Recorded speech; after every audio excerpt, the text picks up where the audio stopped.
Hello, everyone. Tonight, I want to take you somewhere high above the world, back to a time when the sky was still wild, uncertain, and full of danger. Imagine being inside a massive floating fortress, held aloft not by wings, but by gas and faith. A ship made of fabric, metal, and dreams, drifting silently through the cold night air of 1916. This is the story of what it was like to be a Zeppelin pilot during the First World War, and everything that came with it. But before we begin, I'm curious. Where are you listening from tonight? And what time is it where you are? I always find it fascinating to know from which corner of the world you're hearing these forgotten stories of the past. Now, close your eyes and picture the world as it was more than a century ago. Europe was at war.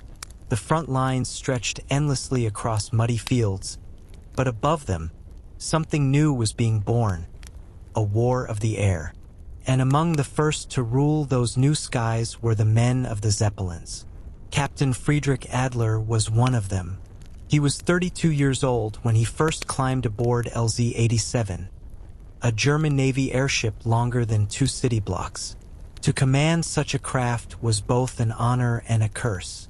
Inside its aluminum skeleton were 19 gas cells filled with hydrogen, volatile, invisible, deadly. The crew called it the Sleeping Dragon. Friedrich had dreamed of flight since he was a boy. He had seen Count Zeppelin's invention glide across Lake Constance years earlier, gleaming in the sun like a silver whale. He remembered thinking, "That's how the gods must travel." But when war came, that dream changed shape. The sky was no longer a place for wonder, it was a battlefield. On his first night at the base near Nordholz, Friedrich couldn't sleep. Outside, the wind moved across the hangars with a low, endless hum, as if whispering secrets to the night.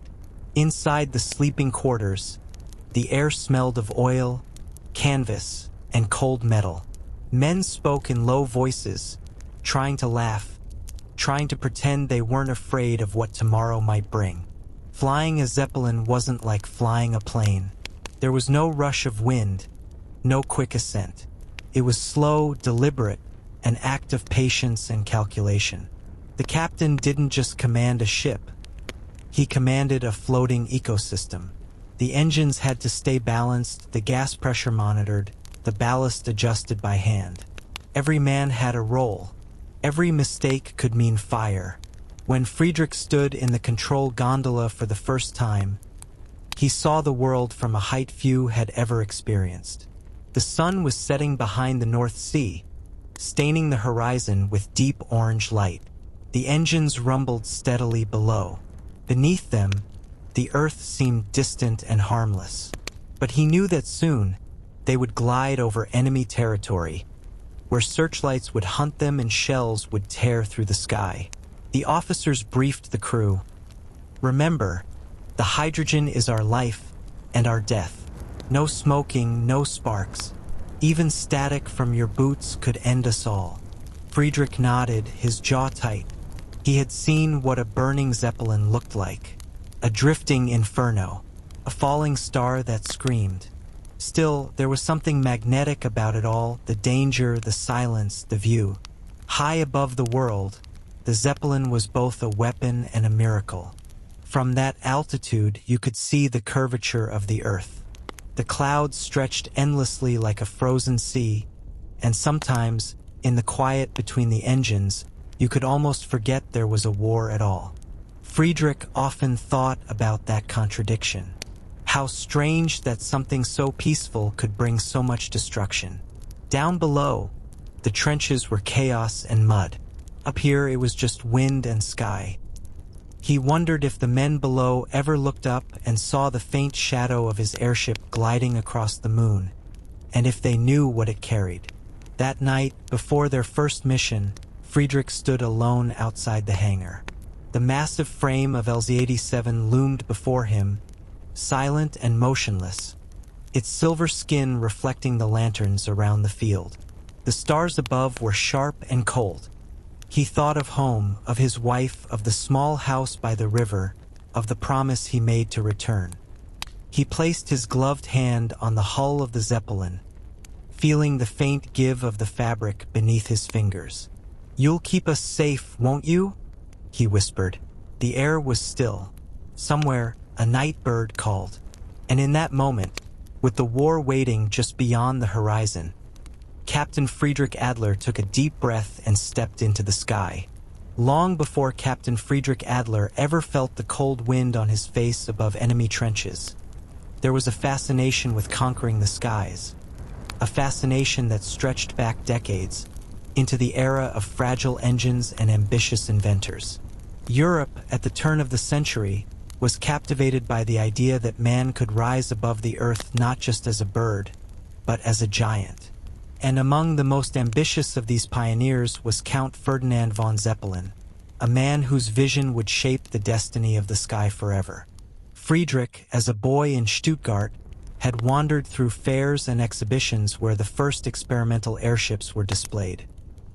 He remembered the awe he felt as a massive silver silhouette hovered gently above the crowd, tethered by thick ropes, swaying in the wind as if it were alive. People pointed and gasped. Children ran, trying to imagine what it would be like to sit inside and look down at the world as it shrank beneath them. Friedrich was one of those children, eyes wide, pressed against the wooden fence, heart racing. He had never felt such a mixture of fear and wonder. It was at that moment he swore he would somehow touch the sky himself. Zeppelins were unlike anything that had existed before. They were not just machines. They were symbols of national pride, engineering triumphs, and fragile dreams held aloft by hydrogen. Each one was a testament to patience, precision, and the daring audacity of those who refused to accept gravity as an absolute. A Zeppelin's framework was composed of aluminum girders, carefully shaped into a skeleton that supported massive gas cells. Each cell, filled with hydrogen, could lift tons of machinery, fuel, and crew. The combination of lightness and size made the airships both majestic and terrifying. Friedrich's imagination had captured the idea of soaring above mountains, rivers, and cities, but he had not yet understood the peril that came with such flight. By 1914, when Europe erupted into war, Zeppelins had evolved from curiosities into instruments of military power. Germany saw them not only as a way to transport supplies or perform reconnaissance, but as tools to extend the reach of its power into the skies above enemy lands. There was something almost poetic about it. The floating leviathans, silent and distant, delivering destruction from above, while their crews remained insulated from the chaos below.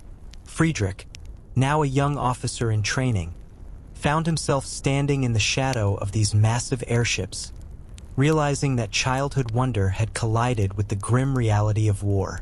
He recalled one of his first visits to a naval Zeppelin base.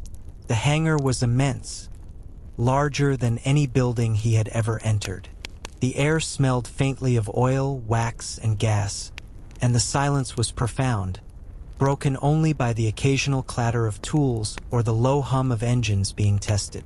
Men moved around like ants on a fragile hill, each step deliberate, each task precise. Friedrich felt both exhilaration and a deep, almost spiritual reverence. These ships were more than machines. They were living embodiments of human ambition, suspended in the sky by nothing more than hope, engineering, and hydrogen. And yet, there was a tension that could not be ignored. Countless stories had already circulated about the dangers of early flight. Young engineers and pilots had been killed in experimental launches, blown apart by leaks, sparks, or storms. Every Zeppelin carried a silent threat, as fragile as it was magnificent. Friedrich learned quickly that respect for the airship was not optional. To underestimate it was to flirt with death. It was during these early years that Friedrich's fascination deepened into a lifelong obsession. He began to memorize the construction details, the gas management systems, the controls that allowed a ship to tilt, ascend, or descend. He imagined himself one day commanding one of these enormous giants, navigating above the clouds while the world below raged in conflict. The idea of war was distant then, like a low murmur beyond the hills, but the shadow of what was to come lingered faintly in the back of his mind. By the outbreak of World War I, Zeppelins were not just curiosities. They were weapons of unprecedented scale.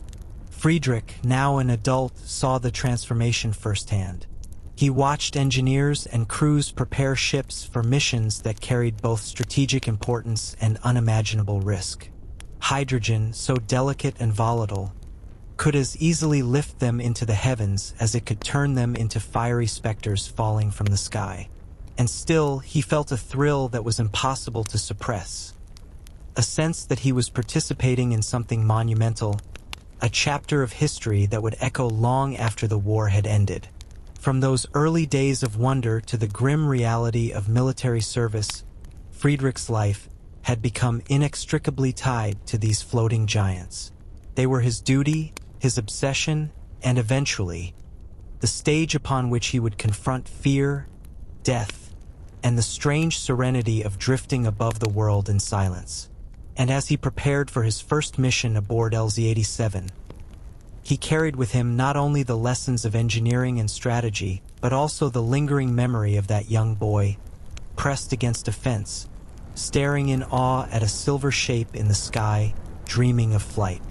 The wind never truly slept at the Zeppelin base near Nordholz.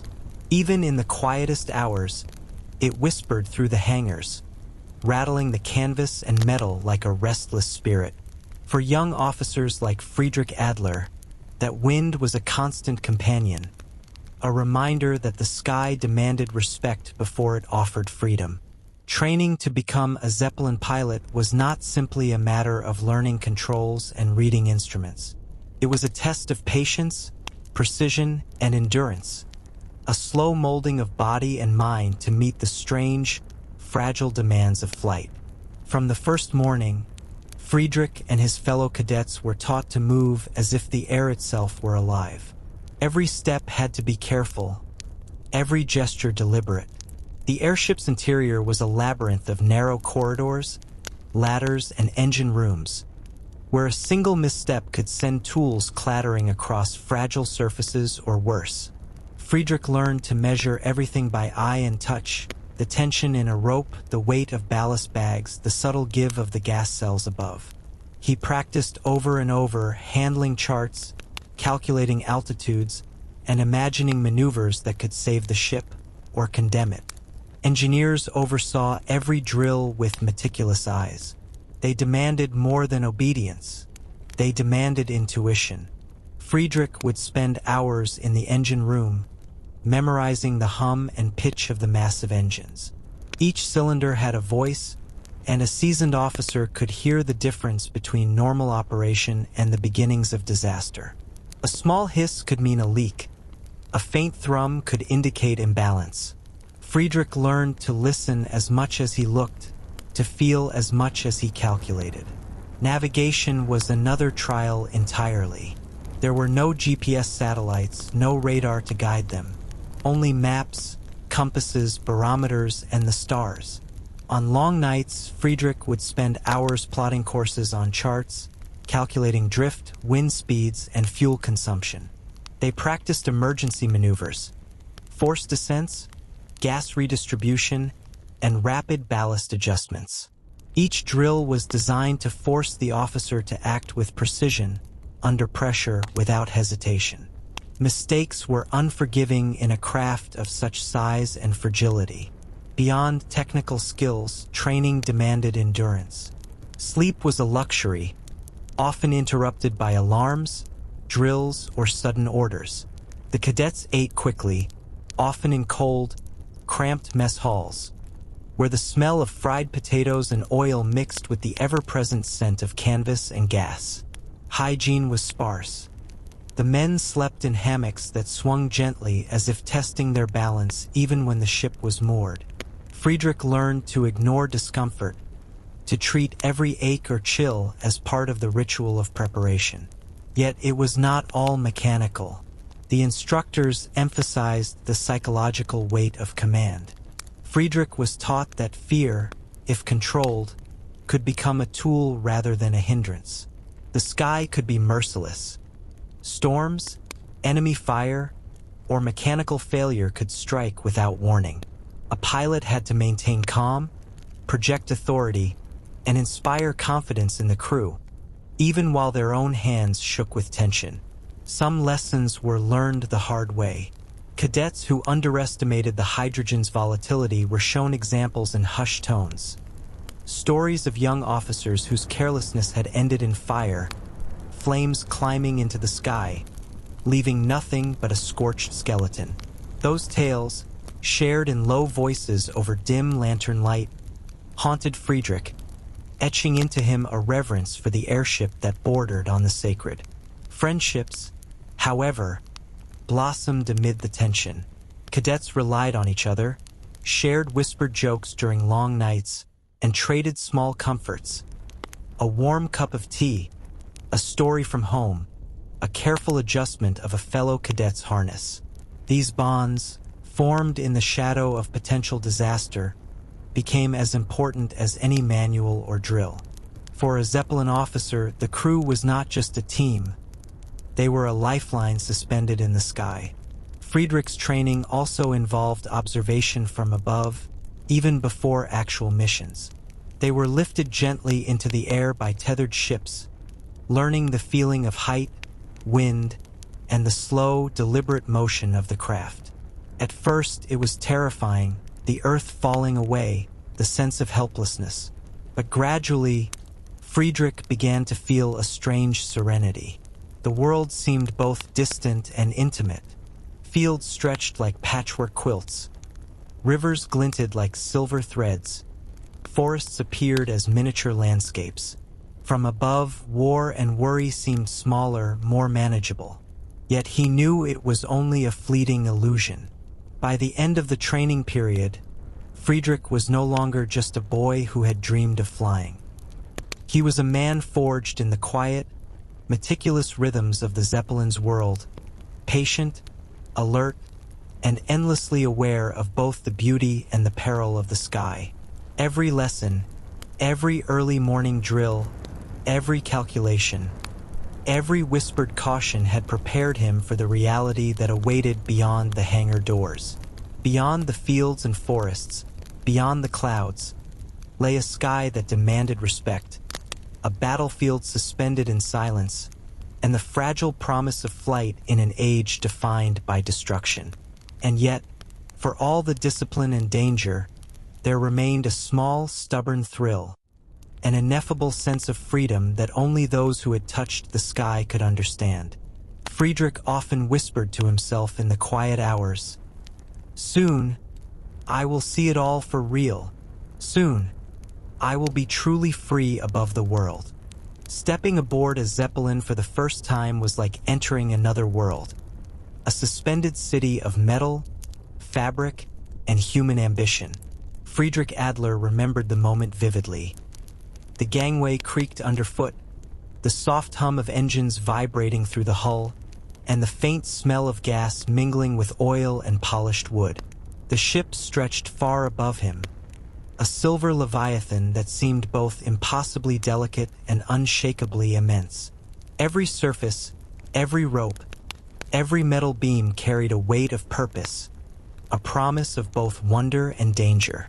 Inside, the corridors were narrow, lined with ladders, catwalks, and pipes that hissed softly, as though the airship itself were breathing. Friedrich had to learn to move carefully, almost instinctively, so as not to jostle a piece of equipment or wake a sleeping crewmate. Hammocks swung gently in the dim light, each containing a man exhausted from drills, study, or the endless hum of preparation. Here, there was no privacy, no quiet beyond the whispers of others, yet an unspoken camaraderie filled the space. Every man understood the stakes. They were suspended together in a fragile bubble above a world at war, bound by necessity and trust. The control gondola was a place of reverence. Narrow, elongated, and lined with instruments, it was the heart of the ship, where Friedrich would spend hours learning the delicate art of navigation. There were pressure gauges, altimeters, compasses, and rudimentary radio equipment, all interconnected in ways that demanded precise attention. A single misreading could tilt the airship into a dangerous drift or place them directly above enemy artillery. Friedrich learned to scan every dial, listen to every engine hum, and feel the subtle shifts in the hull, all while plotting courses that might carry them hundreds of miles from home. Beneath the gondola, the engine compartments roared with a steady, metallic pulse.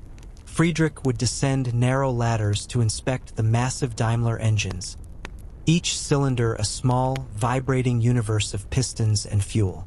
The engineers worked tirelessly, adjusting valves, monitoring fuel lines, and listening for anomalies.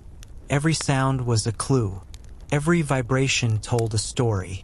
Friedrich absorbed it all, learning to interpret the language of the engines as fluently as one would read a letter from a friend. In those long hours, he began to feel an intimate connection with the ship itself. It was alive in a way, sensitive, responsive, and demanding total respect. The gas cells, the core of the airship's lift, were both awe-inspiring and terrifying. Friedrich would walk along catwalks high above the crew, peering at the delicate silvery envelopes that held hundreds of thousands of cubic feet of hydrogen. The material was thin, almost transparent, yet strong enough to hold the massive weight of the ship.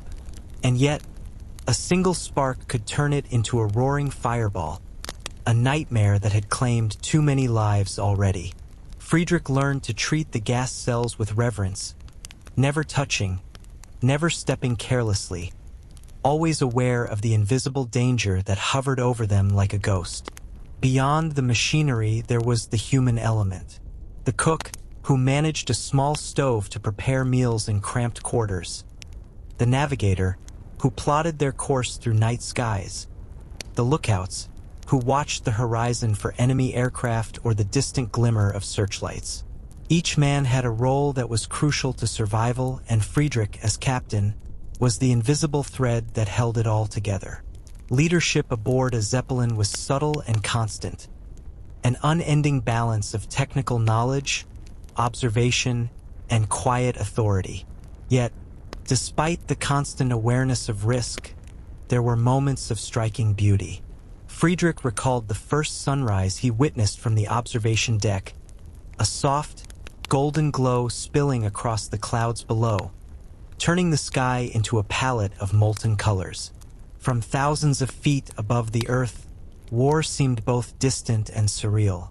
Towns and rivers appeared as miniature, peaceful landscapes. For a fleeting moment, Friedrich could forget the dangers, the engines, the hydrogen, and the mission awaiting him.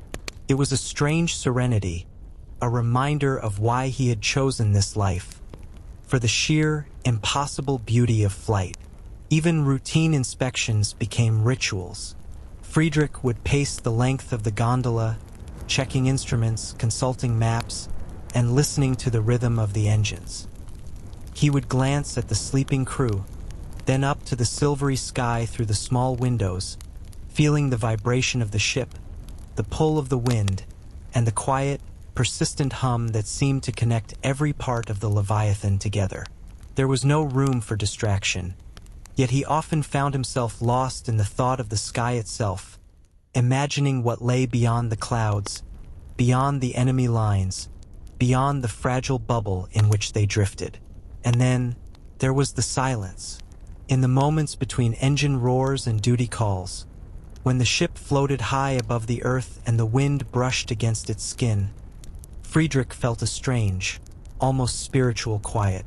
It was the kind of silence that demanded attention, that reminded him how small he was, how delicate the balance of life aboard a Zeppelin truly was. And in that silence, he began to understand what it meant to be a pilot. Not just a commander of a machine, but a guardian of fragile human ambition suspended above a world that was at once breathtaking and perilous. The night air was sharp and cold when Friedrich Adler climbed into the gondola of LZ-87 for his very first operational mission. The hangar doors loomed open like jaws, revealing a sky heavy with clouds and the faint glimmer of distant stars. Below, the base was quiet, almost serene, a stark contrast to the tension building in Friedrich's chest. This was no longer a training exercise. Tonight, he would pilot the airship over enemy territory for the first time, carrying not only the weight of the crew and the fragile vessel, but the responsibility of life and death decisions suspended in the sky. Friedrich ran his fingers over the instruments, feeling their cold metal under his gloves, listening to the subtle hum of the engines. Each thrum resonated through the gondola and up into his chest, a reminder that this massive machine was alive and dependent upon his control. The navigator called out coordinates, the lookout scanned the horizon with practiced vigilance, and the engineer adjusted the engines, making subtle shifts to maintain balance. Every movement was deliberate, measured, essential. As they lifted off, the world below seemed to shrink, the hangar and the base fading into a quilt of shadows. Friedrich's heart pounded in his chest, not from fear alone, but from the strange exhilaration that came with the first taste of true flight. He had trained for this moment, studied charts, memorized calculations, yet nothing could prepare him for the sensation of rising above the earth, the quiet hum of the engines beneath, and the cold night air brushing against the small windows. The mission was simple in theory, reconnaissance and positioning for a later bombing run. But simplicity rarely translated into reality. Clouds rolled across the horizon like restless waves, and wind currents tugged at the Zeppelin, testing Friedrich's skill. He adjusted rudder and ballast, listened to the subtle vibrations of the hull, and felt the ship respond beneath him like a living, breathing entity. A miscalculation could mean disaster, but Friedrich found a rhythm, a delicate dance between man and machine that allowed him to glide through the dark sky with cautious grace. Hours passed, marked only by the faint click of instruments, the occasional murmur of the crew, and the soft whistle of wind against the hull. Below, the world was a patchwork of forests, rivers, and distant villages. Occasionally, a glimmer of light would catch Friedrich's attention. A farm, a lantern, or the brief flash of movement along the roads. Each sight reminded him that there were lives below, lives unaware of the floating leviathan gliding silently overhead. The thought weighed heavily, a strange mixture of awe and responsibility. Then came the first distant flashes of artillery fire, punctuating the night with bursts of danger. Friedrich's pulse quickened. He scanned the horizon, guided by the navigator's calls, careful to adjust altitude and heading to avoid the worst of the fire. The engines roared a little louder, responding to the demands placed upon them. The crew moved with practiced precision, each action coordinated and silent, almost instinctual. They were part of the airship, and it was part of them, a symbiosis born from training, fear, and necessity. Above them, the clouds sometimes parted, revealing the landscape below bathed in moonlight. Friedrich glimpsed rivers that glittered like silver ribbons, roads that stretched endlessly into darkness, and towns that seemed asleep, unaware of the massive shadow moving silently above. It was a surreal contrast, beauty and danger, serenity and chaos intertwined. He felt a strange detachment, as though he were both observer and participant in a world that was larger, more complex, and more fragile than he had ever imagined. During moments of quiet, Friedrich allowed himself to wonder about the crews who had flown before him, the airships lost to storms, fire, or enemy fire. Names, faces, and stories whispered in the corridors of his memory. Each mission was a thread in a larger tapestry, and he was now part of that weave, suspended between history and destiny, earth and sky. The first mission ended without catastrophic incident, but the sense of vulnerability lingered. Friedrich landed with the ship intact, the engines cooling with a soft, rhythmic pulse, the crew silently exhaling. It was a victory tempered by awareness. The sky was vast, beautiful, and deadly, and to command a Zeppelin was to navigate that precarious balance every day, every hour, every breath. As he stepped from the gondola, Friedrich looked back at the great silver shape looming in the moonlight. He felt a mix of relief, pride, and an almost religious awe. Above all, he felt a connection to the sky that would never fade, a bond forged in cold wind, humming engines, and the fragile, dangerous beauty of floating above the world. He knew, without doubt, that this was only the beginning. It was not long after Friedrich Adler's first mission that the sky revealed its more dangerous side. They called it fire in the clouds, though it was far from poetic.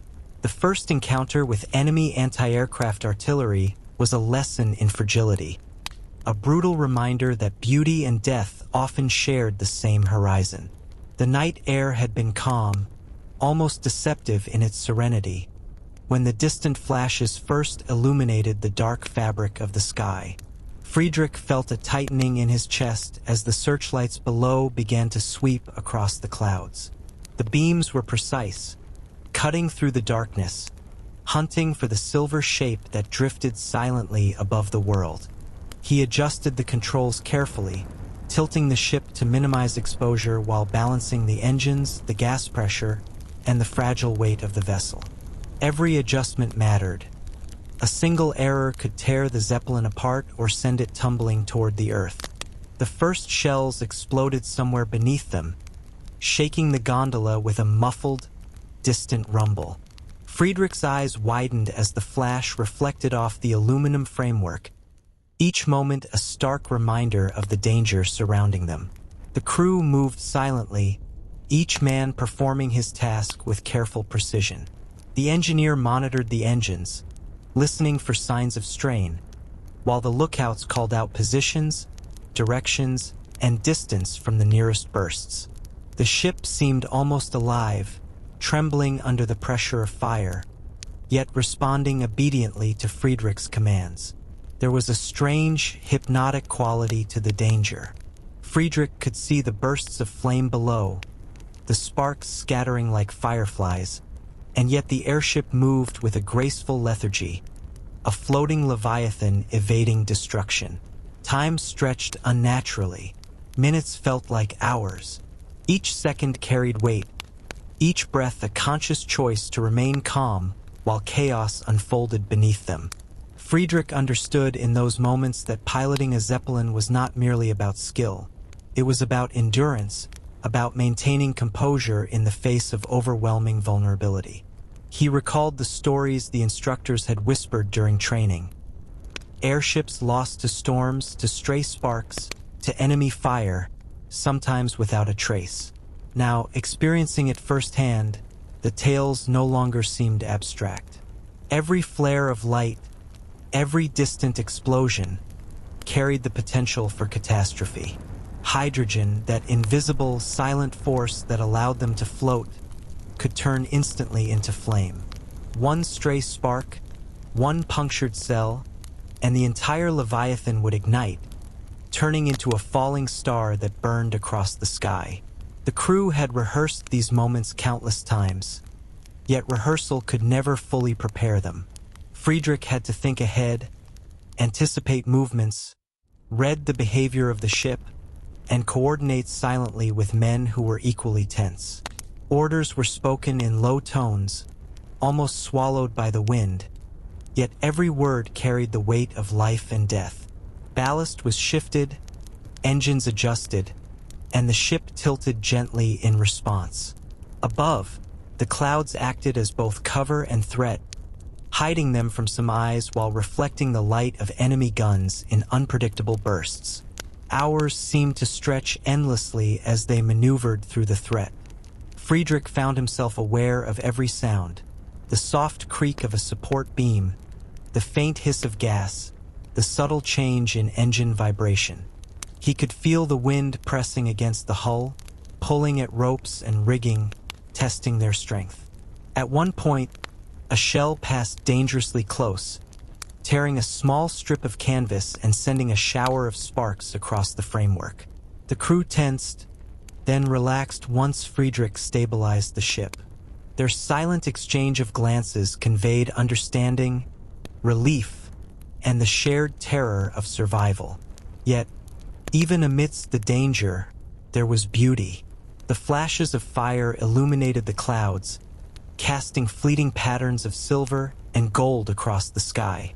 Friedrich could see the land beneath, a patchwork of forests, rivers, and villages illuminated intermittently by the glow of distant explosions. It was a surreal tableau, a mix of artistry and horror, a reminder that the world could be both breathtaking and merciless at the same time. By the end of the encounter, Friedrich was drained, muscles tense, nerves frayed, yet there was a quiet triumph. They had survived their first real confrontation with the sky's deadly guardians. The engines hummed steadily as the Zeppelin glided towards safer altitudes, the distant flashes fading behind them. Friedrich allowed himself a brief moment to look out across the clouds, feeling a strange exhilaration, a recognition that he had witnessed the thin line between life and death in a way few men ever had. That night, Friedrich knew something fundamental. The sky was a battlefield unlike any other. Beauty and danger existed side by side, and to pilot a Zeppelin was to navigate that duality with constant vigilance, intuition, and courage. The fire in the clouds had left its mark, not just on the ship, but on his mind, on his perception of the world, and on the fragile sense of freedom that only the sky could provide. The night air over the English Channel was thick with mist and the distant hum of war when Friedrich Adler and his crew of LZ-87 approached their first bombing mission over London. The city below was a mosaic of shadows and faint glimmers, streets winding like rivers of stone, the occasional lantern flickering, and the Thames reflecting faint traces of moonlight. From above, it seemed peaceful, almost fragile, entirely unaware of the massive, silent Leviathan gliding toward it. Yet Friedrich knew, with a weight in his chest, that serenity was deceptive. The night would not remain innocent for long. Inside the gondola, the air was tense, almost suffocating despite the cold that seeped through the thin walls. The engine's hum seemed louder than usual, a low, continuous thrum that vibrated through Friedrich's hands and into his chest. The crew worked with careful precision, double-checking instruments, adjusting ballast, and whispering coordinates. Every movement carried weight. Every decision could tip the balance between success and catastrophe.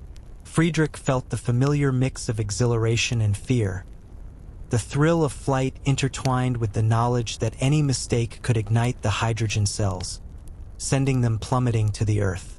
As they crossed the channel, searchlights began to sweep across the waters and rooftops below. Anti-aircraft fire erupted in sporadic bursts, their bright flares illuminating the dark silhouette of the Zeppelin in sudden, stark contrast. Friedrich's pulse quickened.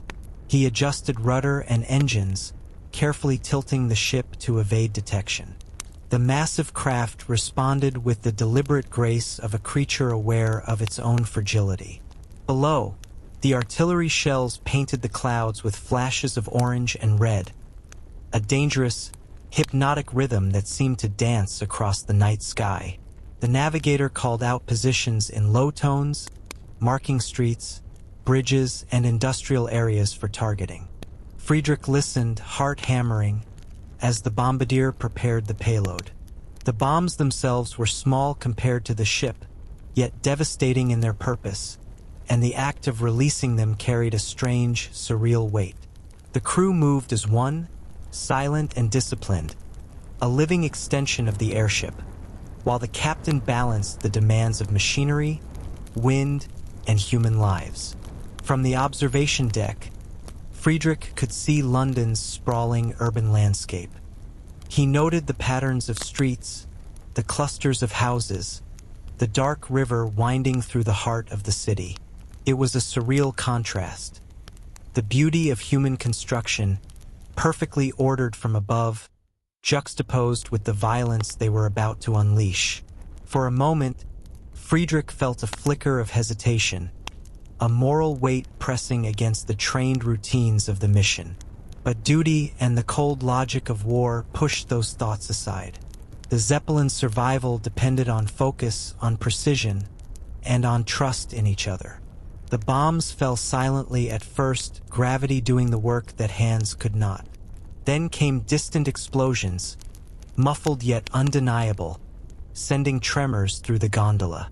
Friedrich felt the vibration in his chest, heard the faint echo through the ship's framework, and watched the city below respond with small bursts of fire and smoke. The lights of London flickered as chaos briefly disrupted the calm. The crew remained composed, whispering calculations, adjusting ballast, and maintaining steady altitude. They were trained for this, yet the reality of destruction, so close beneath them, pressed uncomfortably against the edges of consciousness. Time stretched unnaturally. Minutes felt like hours. Each second demanded attention. Each decision carried consequences. The searchlights persisted. The anti-aircraft guns fired in intermittent patterns, and the Zeppelin moved like a ghost, navigating the night sky with precision and care. Friedrich could feel the weight of every action, the interdependence of crew, machine, and mission. The airship was a fragile leviathan, balancing on invisible threads, and he was its guide. As the mission concluded, they retreated toward the channel, battered by wind and shrapnel but intact. Friedrich allowed himself a brief glance at London below, now settling back into darkness. The city had endured, the crew had survived, and yet the memory of the night's flashes, the explosions, and the tense silence lingered. High above the earth, amidst clouds and starlight, Friedrich understood the duality of flight in war. The thrill of command, the serenity of elevation, and the unrelenting shadow of destruction. That night, as LZ-87 returned to base, Friedrich stood silently in the gondola, feeling the engine's vibration through his body and the wind brushing against the hull. He thought of the city below, of the houses and streets now scarred, and of the strange, fragile beauty of the sky they had traversed. Flight had revealed itself in all its contradictions. Exhilarating, terrifying, beautiful, and lethal. And Friedrich Adler, suspended between earth and clouds, knew that he had only just begun to understand the true nature of life in the skies of war. Life aboard a Zeppelin was not only defined by missions and peril, it was equally shaped by stories, whispers, and the slow hum of human imagination. After long flights, during the rare stretches of calm, Friedrich Adler and his crew would gather in the gondola, not out of necessity, but from a quiet need to remind themselves of life beyond duty. The air inside was always thick with the faint metallic scent of engines and gas, but it also carried the intangible weight of conversation, of shared fears, memories, and the small, unspoken rituals that bound the men together. The crew had tales that stretched back decades, legends passed from pilot to pilot, engineer to navigator, as if the airships themselves whispered these stories into their ears. There was the story of LZ-33, a ship that had reportedly vanished in a storm over the North Sea, leaving no trace except for the faint echo of its engines in the minds of those who had flown alongside it. Some claimed that at night, pilots could hear the faint thrum of its motors in the wind, as though it still drifted, trapped between clouds and waves. Friedrich listened to such stories with fascination, feeling the boundary between myth and reality blur in the dim light of the gondola. Other tales were darker, cautionary in nature. There was the story of a young officer who had dared to ignore the protocols of ballast adjustment, a man who had risen too quickly, descended too sharply, and vanished in a fireball over enemy lines. The crew spoke of him in hushed tones, as though uttering his name aloud might summon the disaster again. Friedrich felt a chill every time such stories were told. They were more than warnings. They were lessons etched in memory, reminders of the fragility of life above the earth. Yet humor persisted, even in the shadow of danger. Crewmates shared absurd anecdotes of life aboard the airship. Food spoiled in midair, hammocks swinging into each other during turbulence, and the strange misadventures of birds that had somehow found their way into the gondola. Friedrich often laughed quietly at these moments, realizing that even amid the deadly seriousness of war, men needed levity to survive. The jokes, the teasing, and the quiet stories were lifelines, binding the crew together in ways that commands and drills never could. Friedrich also learned about the subtle rivalries and alliances among airship crews. Each ship had its reputation. Some were known for their daring maneuvers, others for their uncanny ability to evade enemy fire. The pilots spoke in code and metaphor, exchanging impressions of skill and daring while never revealing too much to outsiders. Friedrich, listening and observing, began to understand the social geography of the airship world, a delicate web of respect, envy, and camaraderie suspended above the war-torn earth. Then there were the quieter, almost personal tales. Men spoke of letters from home, of lovers left behind, of childhood memories that seemed impossibly distant when measured against the sky's expanse. Friedrich found himself drawn into these stories, realizing that each man carried a private world alongside the shared duties of the crew. Some stories were full of longing, others tinged with regret, and some were told simply to fill the silence of long nights when the wind howled and the airship swayed gently in its moorings. At times, these stories became a kind of informal training. Tales of previous encounters with enemy fighters or storms carried lessons hidden in narrative form. Friedrich noted each detail: the angle at which a ship had been hit, the subtle changes in engine pitch that signaled trouble, the timing of maneuvers that had saved lives. The legends of the crew, both real and exaggerated, became a living manual, blending practical knowledge with the poetic rhythm of shared human experience. And then there were the moments when the stories seemed almost to merge with reality. Friedrich recalled a night when a shadow had passed across the hull, moving faster than any bird could. The crew whispered that it was the spirit of a lost Zeppelin, drifting once more among the clouds. Friedrich watched the horizon, feeling the tension between belief and doubt. In that silence, he understood something essential. Life aboard the airship was a delicate balance between fact and imagination, between fear and wonder, between mortality and the strange exhilaration of flight. Even after years, Friedrich would remember these tales, the laughter, the whispers, the hushed warnings, as vividly as the engine's hum or the sensation of wind brushing against the gondola. They were part of the rhythm of life on a Zeppelin, inseparable from the experience of suspended flight. And as the airship drifted through the night sky, Friedrich often found himself imagining the clouds as stages for these stories, each one a whisper of history, myth, and memory, swirling above a world that continued unaware of the leviathans moving silently overhead. 7. Eyes scanning the horizon, when a flicker of movement caught his attention. A formation of British biplanes, wings glinting with sunlight, engines whining with the urgency of predators.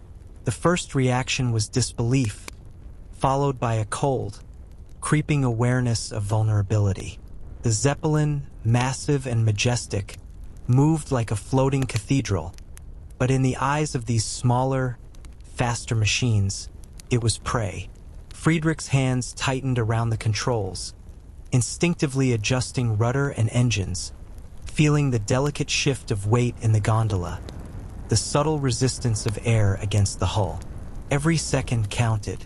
Every decision mattered. The enemy pilots dove with practiced precision, firing machine guns that rattled against the framework of the ship. Sparks flew, some striking the aluminum, some grazing the gas cells with terrifying near misses. Friedrich felt the vibration through his palms, a low, metallic resonance that carried both the thrill and the terror of combat. The crew responded with calm urgency. Gunners aimed carefully from observation platforms. Engineers monitored engines for stress, and the navigator plotted evasive patterns with whispered precision. Friedrich had trained for emergencies, yet nothing fully prepared him for the immediacy of battle. The sky was alive with motion, the enemy weaving through clouds and sunlight, the Zeppelin responding with slow, deliberate maneuvers. Each swing of the rudder required calculation. Each adjustment of altitude demanded coordination with engines and ballast. The airship, though enormous, could not simply outrun the fighters. Survival depended on strategy, skill, and a degree of luck that Friedrich felt in the pit of his stomach with every heartbeat. Bullets struck, some embedding themselves harmlessly, others tearing through framework and canvas. Friedrich watched as one of the outer gas cells shuddered under a near hit, a reminder of the fragility that hovered above them like a ghost. The crew moved as one, each man a link in a chain of survival, shouting instructions, adjusting guns, and maintaining composure despite the adrenaline and fear that surged through their bodies. Friedrich understood that panic was the enemy. Calm was the only armor. The sky seemed to close around them. Clouds provided fleeting cover, then vanished, exposing them to the gleaming engines and sharp eyes of the attackers. Friedrich directed small shifts in course, anticipating the fighters' moves, feeling the ship respond like a living creature aware of its own peril. Moments stretched into eternity as the dance continued.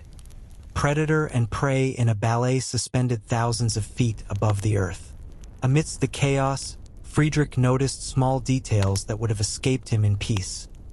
The way sunlight glinted off a wing, the way a puff of cloud could conceal movement, the rhythmic thrum of engines under stress. Each observation became a vital piece of a mental puzzle, a strategy of survival woven from instinct, training, and experience. He realized that in these moments, the Zeppelin was not merely a machine. It was an extension of the crew, a fragile yet formidable entity that relied on every breath, every movement, and every decision to endure. The encounter lasted what felt like hours, though it was likely mere minutes. Eventually, the fighters pulled back, either out of fuel, frustration, or the realization that the massive ship was harder to destroy than it appeared. Friedrich exhaled slowly, muscles trembling, eyes scanning the horizon for any sign of return. The crew remained silent for a moment, processing the near brush with death, then gradually resumed their routine, checking engines, inspecting minor damages, and recalibrating instruments. That day, Friedrich understood the duality of piloting a Zeppelin in war. The sky offered unmatched freedom, breathtaking vistas, and an almost sacred connection to the world below. But it also demanded constant vigilance, courage under fire, and a respect for fragility that bordered on obsession. He had glimpsed both the majesty and the mortality of the airship, and he knew that every mission, every flight, would carry the same mixture of awe and terror. Above all, Friedrich felt a quiet, stubborn resolve. The sky could be deadly, the fighters relentless, and the hydrogen ever volatile, but he would endure. He would learn, adapt, and survive. The airship had become part of him, and he would not let it, or himself, fall from the clouds without a fight. Not all dangers came from enemy fire. Friedrich Adler soon learned that nature itself could be as ruthless, as unpredictable, and as deadly as any fighter plane or artillery shell. One autumn afternoon, as LZ-87 drifted over northern Germany on a routine patrol, dark clouds gathered on the horizon, swelling like a brewing storm. The crew watched silently, recognizing the subtle signs that a tempest was approaching. The wind shifted, carrying the faint scent of rain and the electric tang of lightning, while the hull of the Zeppelin began to sway gently under the invisible pull of the air currents. Friedrich felt the first shiver of unease, a recognition that the sky itself could be treacherous. He adjusted the engines, maintaining a careful balance of lift and thrust, while the navigator calculated the storm's trajectory. The initial raindrops were small, harmless at first, but soon they grew heavier, drumming against the hull with a persistent, rhythmic intensity. The gondola vibrated with each impact, a subtle reminder of the fragile envelope of gas and metal surrounding them. Lightning struck far ahead, illuminating the clouds with a sudden, blinding brilliance. The crew flinched in unison, and Friedrich's pulse quickened. He could see the jagged fingers of electricity arcing between clouds, a silent warning of nature's power. Thunder followed, a deep, resonant rumble that vibrated through the hull, through the engines, and into the very bones of the airship. The storm had no strategy, no intent, yet it demanded respect and careful navigation. Friedrich had been trained for mechanical failures, for enemy encounters, but storm flying required a different kind of awareness. Every shift of wind, every change in cloud density, every drop of rain could alter the delicate balance of lift. The gas cells, already under constant pressure, expanded and contracted with temperature changes, demanding vigilance. Friedrich felt as though he were conducting an orchestra of steel, fabric, and air, each element responding to forces he could not see but had to predict. The storm intensified. Winds buffeted the Zeppelin from all sides, gusting with sudden ferocity. Friedrich adjusted the rudder and ballast continuously, the crew following his commands with calm urgency. Every action was deliberate, measured, essential. A miscalculation could tilt the airship, stress the framework, or, in the worst case, rupture a gas cell. Yet, amidst the chaos, there was a strange beauty. Lightning traced patterns across the clouds, illuminating them in ghostly silver, turning the storm into a living canvas of motion and energy. Silence punctuated the storm. Between the roar of wind and thunder, there were moments when the world seemed to hold its breath. Friedrich and his crew would pause, listening to the subtle creaks of the hull, the hum of engines under strain, the whisper of rain sliding along cables. In that silence, they could almost hear the pulse of the Zeppelin itself, a living entity responding to the environment and the humans who guided it. These moments were fleeting yet profound, a quiet reminder of the fragility and wonder of their suspended existence. The storm tested every skill Friedrich had acquired: anticipation, patience, calm, and intuition. He watched the clouds swirl, shifting currents, and listened to the engines, feeling every vibration. The crew adjusted cables, checked instruments, and held their positions in the swaying gondola. Each man became part of the airship, their coordinated efforts a single, living response to the storm. Friedrich realized that storms were not merely obstacles.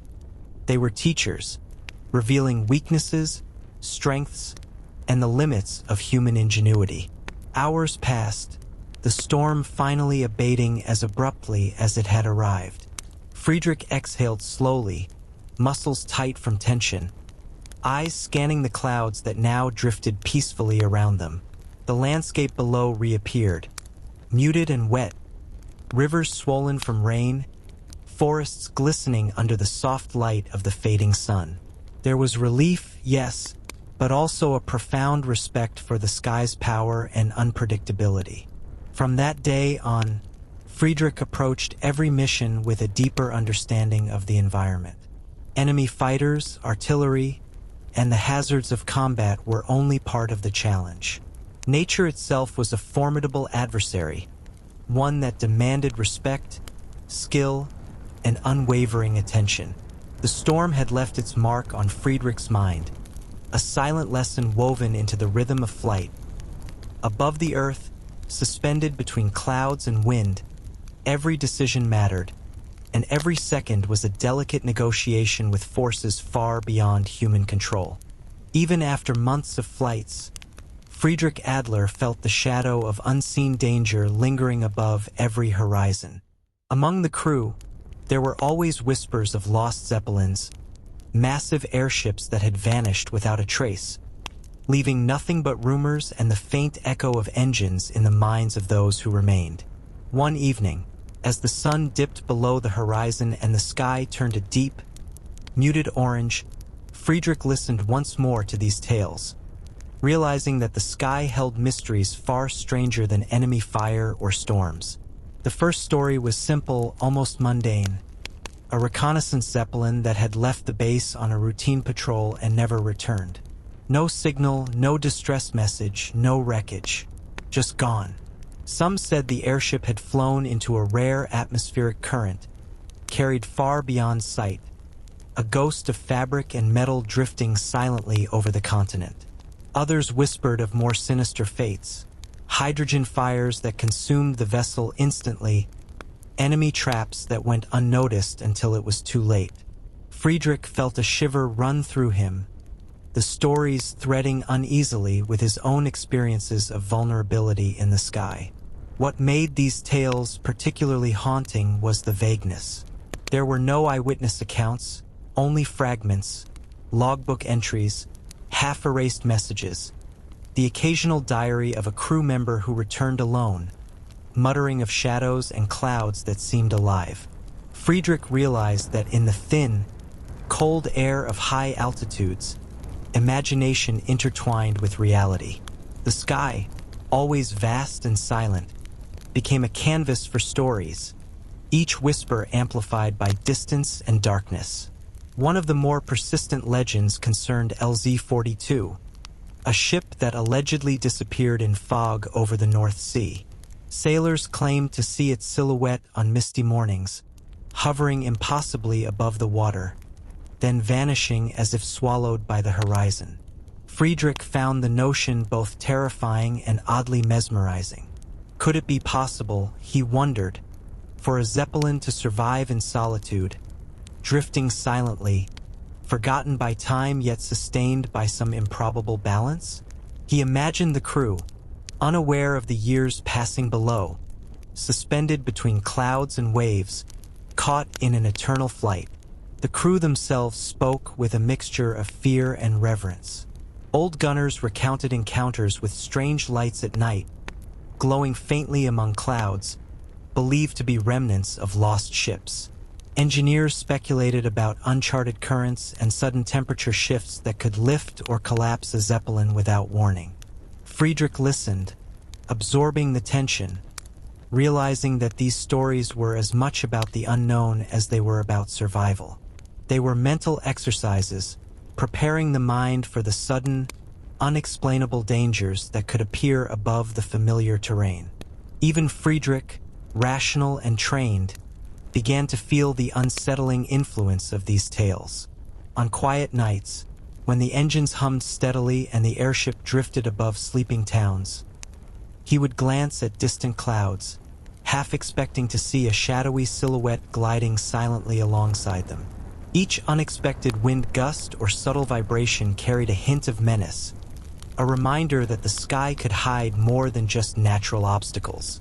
He realized that to fly was not merely to command a machine, but to navigate an invisible tapestry of fear, legend, and uncertainty. The mysteries of lost Zeppelins also reminded Friedrich of the fragility of his own craft. Each mission could end abruptly, in fire or storm, leaving no trace but a brief memory in the minds of survivors. The stories were warnings, yet they were also lessons in humility.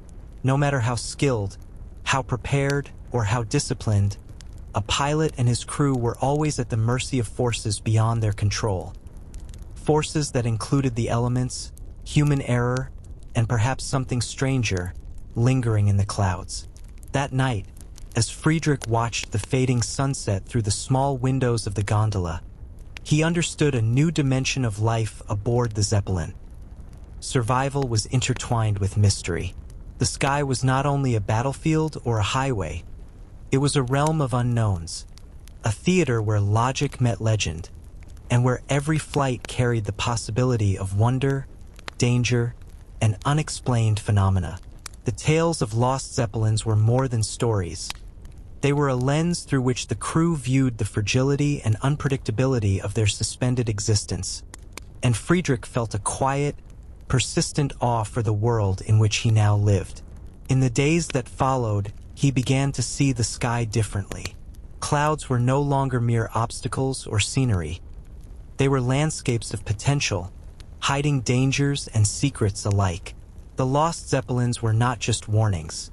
They were companions in imagination, spectral reminders that every journey was part of a larger, mysterious continuum of flight, danger, and human endeavor. Friedrich Adler, ever vigilant, ever curious, felt the boundaries of his perception expand. The sky had become not just a domain of war, but a realm of stories, ghosts, and lessons waiting to be understood. Flying a Zeppelin was as much an exercise in patience and mental endurance as it was in skill and precision. Friedrich Adler had experienced the chaos of storms, enemy fire, and distant legends of lost airships. But there were moments, long, stretching hours, when silence was the true test. The gondola hummed softly, engines vibrating in a steady, rhythmic pulse, while the world below seemed frozen, distant, almost unreal. These were the hours when the mind, unoccupied by immediate danger, began to wander into corners of thought both profound and unsettling. Friedrich often found himself staring through the small portholes, observing the faint glint of rivers or the dark outline of forests far below. The repetition of landscapes, the monotony of altitude and heading, created a strange psychological space. The sky, which had once seemed limitless and free, became a silent companion, almost oppressive in its constancy. He noticed the faint changes in light, the subtle shifts of cloud density, the patterns in wind currents, and yet the minutes and hours blurred into one another. Time lost its linearity. It became a continuum, punctuated only by the soft hum of engines and the occasional murmur of the crew. In this silence, thoughts of home crept in. Friedrich imagined the streets of his hometown, the cobbled roads, the laughter of family and friends, the mundane details of life he had left behind. He wondered what had changed while he was aloft, whether people still thought of him or if he had already become just another name in the ledger of the war. The contrast between the vast, uninhabited sky and the small human world below was stark, almost surreal. It made him feel both powerful and insignificant, suspended above life yet intimately connected to it.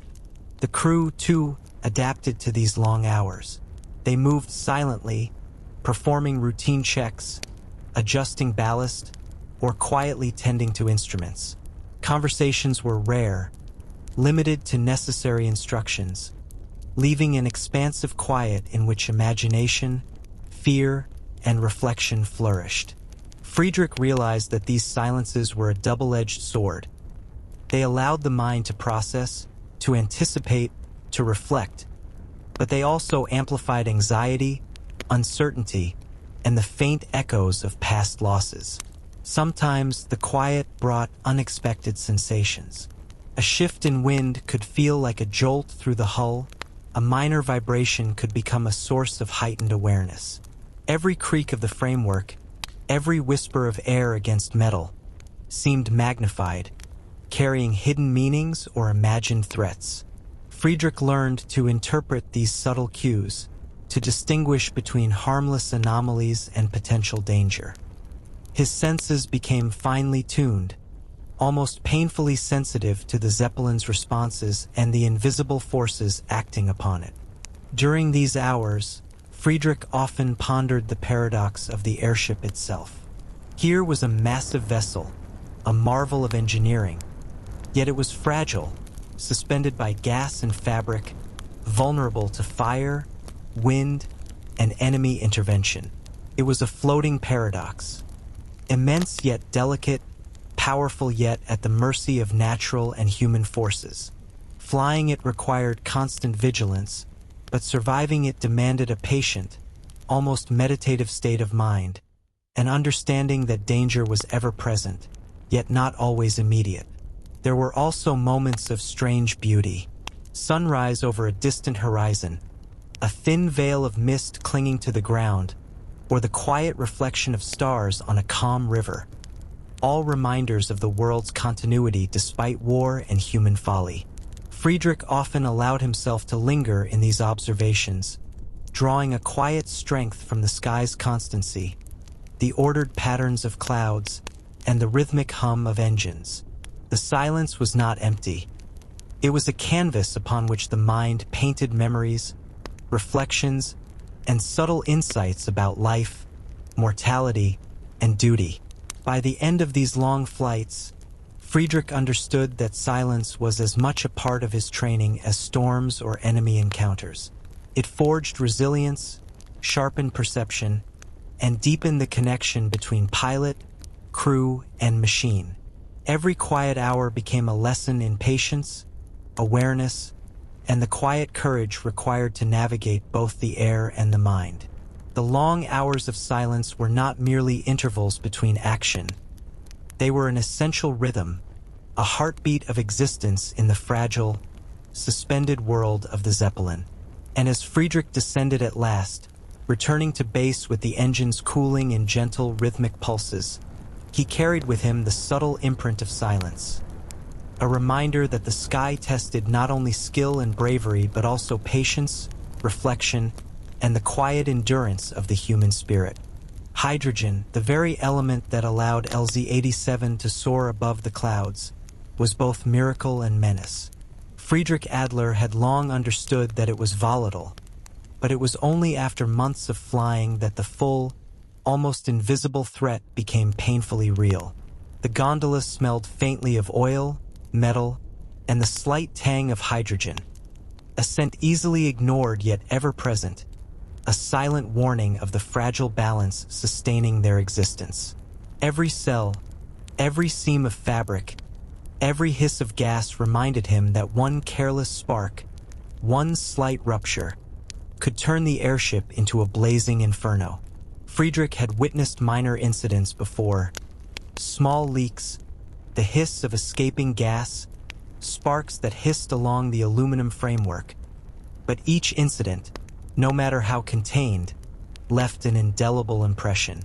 The hydrogen cells were like living things, expanding and contracting with temperature, pressure, and movement.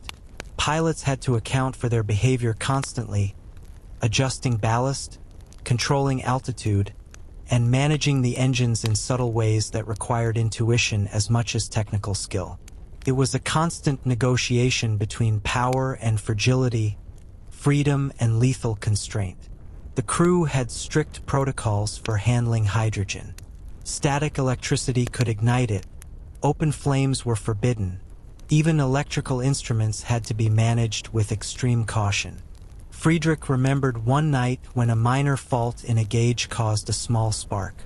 It was instantly contained, yet the moment etched itself into his memory, a reminder that survival was a continuous effort, reliant on precision, discipline, and respect for the invisible forces surrounding them.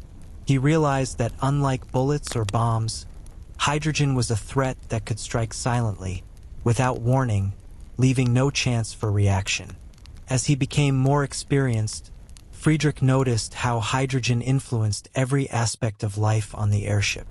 The crew moved with careful choreography, avoiding abrupt motions, minimizing friction, and maintaining constant awareness of their surroundings. Even the placement of tools, the handling of instruments, and the routine checks were dictated by the omnipresent risk of ignition. Every mission, every flight, carried an undercurrent of tension, subtle yet unrelenting, a silent pulse of danger that accompanied the hum of engines and the sway of the gondola. The airship itself seemed aware of the delicate balance. Friedrich could feel it in the way the framework flexed under pressure, the way the gas cells shifted with altitude, the soft hiss of valves releasing pressure. The Zeppelin was majestic, capable of incredible feats of flight, yet it was a fragile leviathan, a vessel whose very existence depended on careful management and constant vigilance. One misstep, one overlooked detail, could transform marvel into catastrophe. Friedrich also began to understand the psychological weight of hydrogen. Fear of sudden disaster became a companion, a quiet awareness that shaped behavior and perception. Even routine tasks carried a heightened intensity, and the crew learned to read each other's body language for signs of tension or distraction. The element forged a kind of discipline, a shared understanding that life aboard a Zeppelin was a delicate dance with an invisible, potentially lethal partner. There were stories among pilots of ships lost in flames within seconds, entire crews vanishing into columns of fire and smoke. Some accounts were exaggerated, others chillingly accurate. Friedrich absorbed these narratives, recognizing them not merely as warnings but as echoes of reality. They shaped every decision, every maneuver, and every interaction aboard the ship. Hydrogen was not just a physical hazard, it was a constant, shaping presence in the psychology of those who dared to fly. Even as Friedrich admired the brilliance of the sky, the soft glow of clouds, and the freedom of altitude, the knowledge of hydrogen's peril lingered. It was the hidden heartbeat of the airship, silent yet omnipresent, a reminder that the very thing granting them flight also demanded reverence, caution, and humility. Each journey became a negotiation with an invisible force, a lesson in responsibility, patience, and respect for the fragile mechanisms that sustained life above the world. By the time Friedrich descended after a particularly tense patrol, he carried with him not only the fatigue of hours spent navigating the wind and enemy fire, but also a profound awareness of the silent dangers that accompanied every flight. Hydrogen was a teacher of vigilance, humility, and survival, and its presence would shape every decision, every maneuver, and every thought in the skies to come. Friedrich Adler had always believed that skill in piloting was the most important trait for a Zeppelin captain. Yet, as the months passed and missions became longer, more dangerous, he realized that leadership carried its own burdens, burdens invisible to those who only saw the airship glide gracefully across the sky. Command was not just about maneuvering the vessel or evading enemy fire. It was about the lives of the men aboard, the fragile balance of morale, and the unspoken weight of every decision. The gondola, cramped and humming with machinery, became a microcosm of tension and responsibility. Each crew member looked to Friedrich not only for direction but for assurance, a steady hand amidst the turbulence of war. He noticed every subtle sign, a glance that lingered too long, a hand trembling while adjusting instruments, a pause in conversation that hinted at fatigue or fear. Leadership demanded vigilance not just of the ship, but of the crew's mental and emotional state. One mistake in judgment could ripple outward, affecting both performance and survival. Friedrich's nights were often the hardest. Alone at the controls during long stretches, he would contemplate every mission ahead, weighing risks and outcomes in silent calculation. Should he take a slightly higher altitude to avoid searchlights, risking stronger winds and strain on the hull?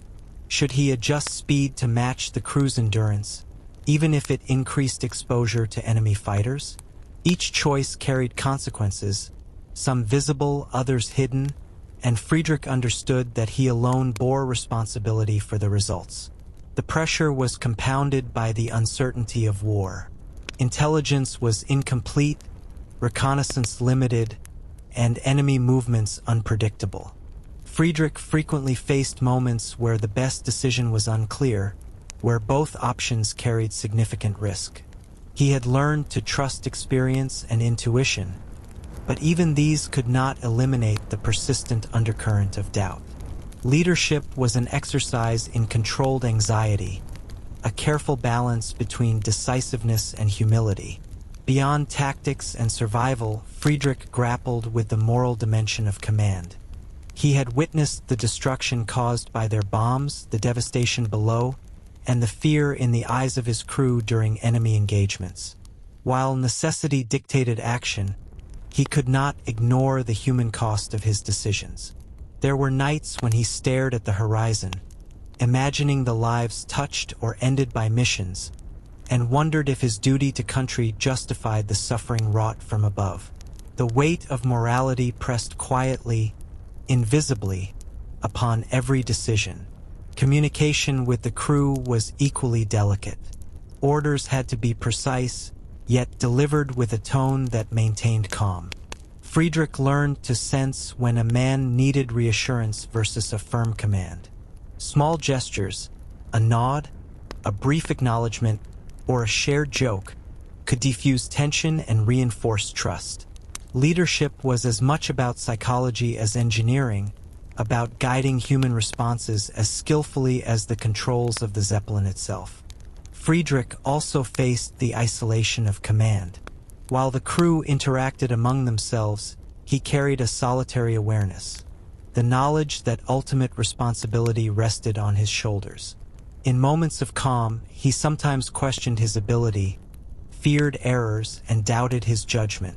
But each successful mission, each time the crew returned unharmed despite storms, enemy fire, and the hidden threats of hydrogen, reinforced his resolve. Leadership was a burden, but it was inseparable from the pride and trust that bound them together. Through all this, Friedrich developed a profound respect for human resilience. He observed how fear could sharpen focus, how camaraderie could sustain hope, and how shared purpose could transform anxiety into disciplined action. Command was not merely a role. It was an ongoing negotiation with danger, morality, and the unpredictable nature of human spirit. By the end of each mission, Friedrich would stand quietly in the gondola, watching the fading light of the horizon. The engines hummed, the crew worked in subdued rhythm, and the Zeppelin glided with majestic grace.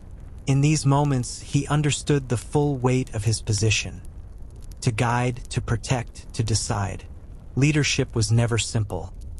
It was a constant balance of courage, caution, and conscience, and the strain of command was something he would carry into every flight, every storm, and every mission to come. Friedrich Adler had learned that even the most meticulous planning could not guarantee safety. The Zeppelin was a marvel of engineering, yes, but it was suspended in a volatile world, vulnerable to storms, mechanical failure, enemy fighters, and the invisible menace of hydrogen.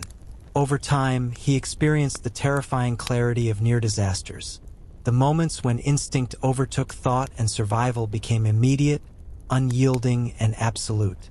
One evening, while navigating a low-altitude patrol over contested territory, Friedrich felt the first tremor of impending danger. A sudden shift in wind caught the gondola off balance, sending tools and papers clattering across the floor. The engines responded sluggishly, a subtle sign of misalignment under stress. Friedrich's hands tightened on the controls as his eyes scanned the horizon. At that moment, he realized that even a minor miscalculation in angle or ballast could have catastrophic consequences. The Zeppelin, despite its size, felt delicate, teetering on the edge of chaos. Enemy fighters appeared with lightning precision, diving from hidden cloud cover. Friedrich's instincts kicked in before conscious thought. He tilted the ship, adjusted the engines, and coordinated the crew in a seamless rhythm born of countless drills. Bullets struck close, rattling the hull, producing sparks that reminded him of hydrogen's lethal potential. The sound was deafening, a metallic symphony of danger and consequence. Every second stretched, every movement mattered. Survival demanded focus, rapid calculation, and a calm heart under fire.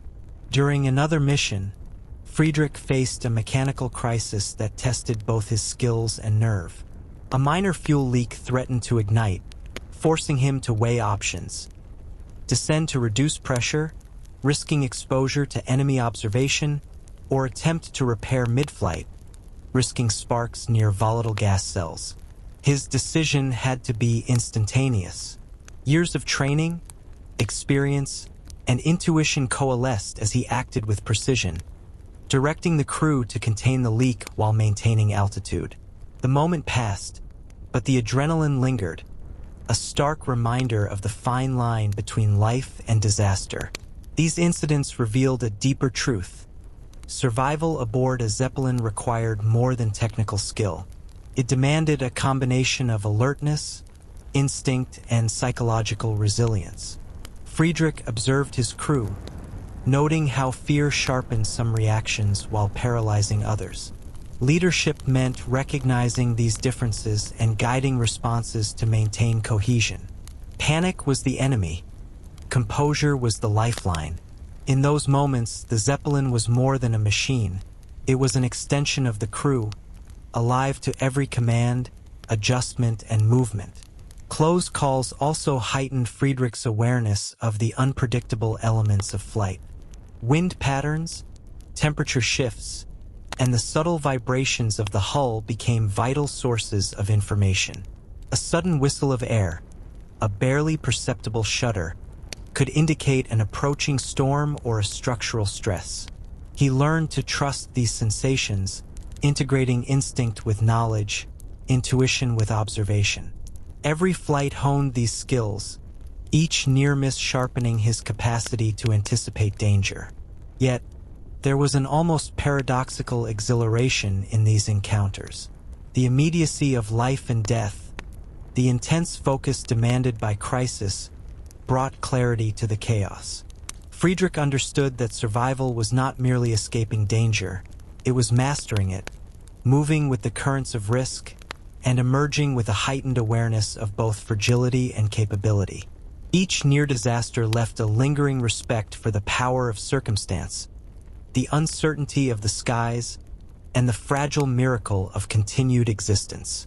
After each close call, Friedrich would spend hours reflecting on choices made, outcomes narrowly avoided, and the complex web of decisions that led to survival. He recognized patterns, adjusted strategies, and internalized lessons that would inform every future flight. The Zeppelin, the crew, and the sky were intertwined in an intricate dance of precision, instinct, and human endurance. Survival was not a single act. It was a continuous negotiation, a sequence of choices demanding calm, courage, and unwavering attention. By the time the airship returned to base, engines cooling in the soft evening air, Friedrich felt the weight of these experiences pressing into his consciousness. Each close call had forged him further, teaching patience, resilience, and the unspoken rule that in the sky, as in life, survival was earned moment by moment, instinct by instinct. And as he stepped out onto the tarmac, the setting sun casting long shadows across the airfield, he understood that every flight, every maneuver, every heartbeat spent aloft was part of a delicate balance, an unending negotiation with danger, skill, and the unpredictable power of the sky itself. Above the clouds, Friedrich Adler navigated storms, enemy fire, and the invisible peril of hydrogen. But life aboard LZ-87 was not defined solely by crises. Long hours spent in the air demanded a rhythm, a structure, and an understanding of the quiet, unremarkable routines that sustained the crew. Below deck, in the cramped gondola, a different world existed, one of camaraderie, mundane challenges, and the subtle negotiations of human behavior. The gondola was narrow, lined with instruments, engines, and the occasional storage crates, leaving just enough space for crew to move, work, and rest. Privacy was non-existent. Friedrich shared this confined space with men who had become both colleagues and companions. Each had a role: gunners, engineers, navigators, but they were also part of a delicate social ecosystem, reliant on trust, discipline, and the ability to coexist in proximity under constant tension. A disagreement, a lapse in judgment, or a breakdown in communication could ripple outward, affecting performance, morale, and ultimately survival. Meals were simple and utilitarian. Cold rations, canned meats, and thin bread were eaten hastily between shifts, often with one eye on instruments or the horizon. Friedrich observed how these shared moments, though brief, became opportunities to maintain cohesion. Conversation ranged from technical discussions to stories from home, the occasional joke or teasing remark providing a fragile relief from monotony. Humor, Friedrich realized, was as vital a tool as any wrench or gauge. It kept spirits intact, reminded men of life beyond the gondola, and offered a fleeting escape from the constant weight of responsibility. Sleep was another challenge. Crew members took shifts, attempting to rest while the Zeppelin drifted miles above the earth. Noise, vibrations, and movement made deep rest difficult. Friedrich often found himself awake, scanning instruments while others tried to sleep. The shared fatigue fostered an unspoken understanding. Everyone was in this together, bound by the same risks and responsibilities. There was comfort in the routine, a steady reassurance in the familiar cadence of tasks repeated day after day. The environment below deck also demanded constant attention to detail. Instruments had to be monitored, engines adjusted, and minor repairs addressed without delay. Even a small oversight could escalate into a serious hazard. Friedrich noted the subtle interplay between mechanical maintenance and human endurance, how fatigue, distraction, or minor errors could compound, creating a fragile equilibrium that required constant vigilance. Life below deck was a test of endurance, adaptability, and unspoken cooperation. Psychologically, the gondola was both sanctuary and pressure cooker. Friedrich observed how fear and anticipation influenced behavior. Some men became hypervigilant, checking instruments obsessively, while others withdrew, conserving energy and willpower. Leadership involved recognizing these tendencies, balancing workloads, and maintaining morale without appearing overbearing. The weight of command extended into these quiet hours, where decisions were not about evasive maneuvers or altitude adjustments, but about human behavior, resilience, and the intangible bonds that held the crew together. Even mundane details carried significance. The placement of tools, the organization of rations, the way a rope was coiled or an instrument secured, each was a small measure against potential disaster. Friedrich had learned to notice patterns, anticipate needs, and cultivate habits that preserved both safety and order. In the absence of immediate danger, these routines became rituals, sustaining life and sanity amid isolation. Occasionally, the crew would share stories from home, from past flights, or from legends whispered among pilots. These narratives served multiple purposes. They educated, distracted, entertained, and reinforced a sense of shared identity. Friedrich listened, sometimes contributing, sometimes observing in silence, aware that these stories shaped perceptions, reinforced camaraderie, and offered a mental refuge from the endless expanse of sky outside. In these quiet hours below deck, Friedrich realized that survival was not just about responding to crises, but about sustaining life, morale, and cohesion in a small, confined world. Every task, every conversation, every gesture contributed to a delicate balance. The Zeppelin, majestic and imposing above the clouds, relied not just on engines, gas cells, and control surfaces, but on the human ecosystem below, the discipline, trust, and resilience of its crew. As Friedrich adjusted his seat, listening to the faint hum of engines and the soft creaks of the framework, he understood that these quiet routines were as vital as any evasive maneuver or storm avoidance strategy. Life below deck was the foundation upon which every flight, every decision, and every survival story depended. Without it, the magnificent airship above would be nothing more than a fragile vessel, suspended between risk and inevitability, waiting for chaos to claim it. The beauty and terror of the Zeppelin lay not only in its size and altitude, but in its capacity to observe. Friedrich Adler quickly learned that reconnaissance was an art as much as a science, requiring patience, precision, and a near-obsessive attention to detail. Unlike the chaos of combat or the unpredictability of storms, reconnaissance demanded a subtlety and focus that stretched both mind and body to their limits. Early morning flights were often the most productive. The horizon, softened by dawn light, offered clarity that dissipated as the day warmed and air currents blurred the landscape. Friedrich and his crew would climb to altitudes that allowed a wide perspective while avoiding detection from ground observers and enemy aircraft. Binoculars, maps, and rudimentary cameras became extensions of their senses. Every movement below, columns of troops, movement of supply wagons, smoke from factories, was recorded meticulously. A small detail, unnoticed, could shift the course of strategy on the ground. The Zeppelin's slow, deliberate movement allowed for an unparalleled view, yet it carried inherent danger. The airship's massive shadow, stretching across the land, could betray its position. Friedrich developed techniques to mask their presence, drifting with the wind, adjusting altitude in subtle increments, and timing their approach to coincide with natural visual obfuscations. Fog, shadow, and cloud cover. Each maneuver was a negotiation between visibility, speed, and the constant risk of enemy observation. Friedrich noted the contrast between human activity and natural patterns. Soldiers marching in formation, smoke rising from chimneys, trains snaking across countryside. All were predictable in rhythm, yet each had variations that demanded careful observation.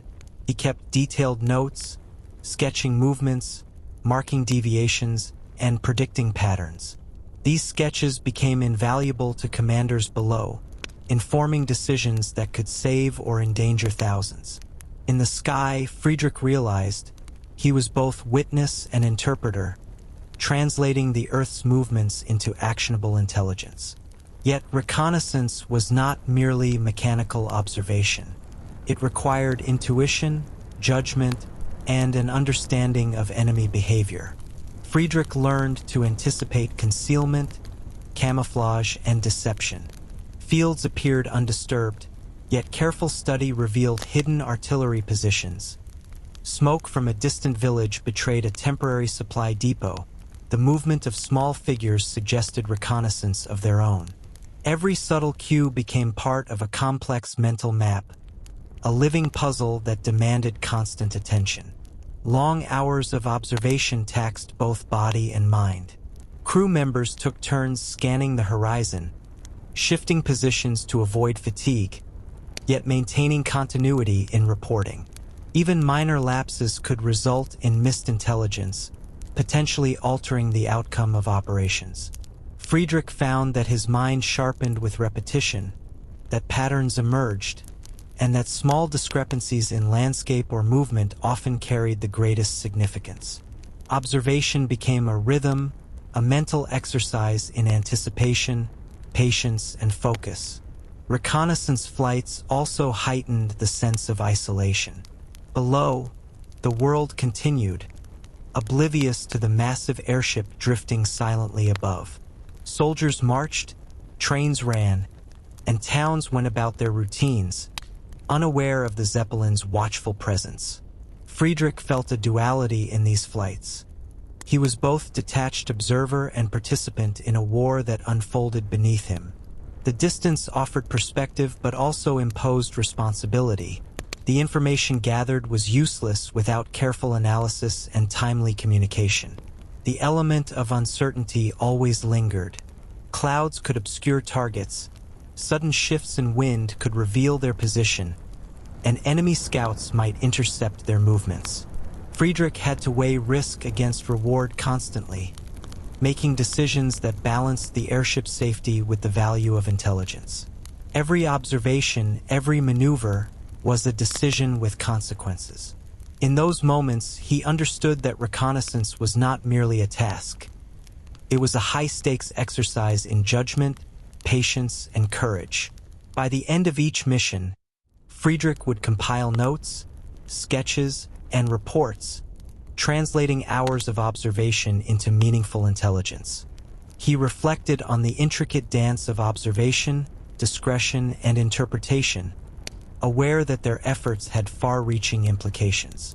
Reconnaissance revealed the subtle threads of war, patterns invisible from the ground, and the critical role of the Zeppelin as both observer and silent arbiter of information. As Friedrich gazed down at the shifting landscapes, the interplay of shadow and movement, he understood that reconnaissance was not simply about seeing.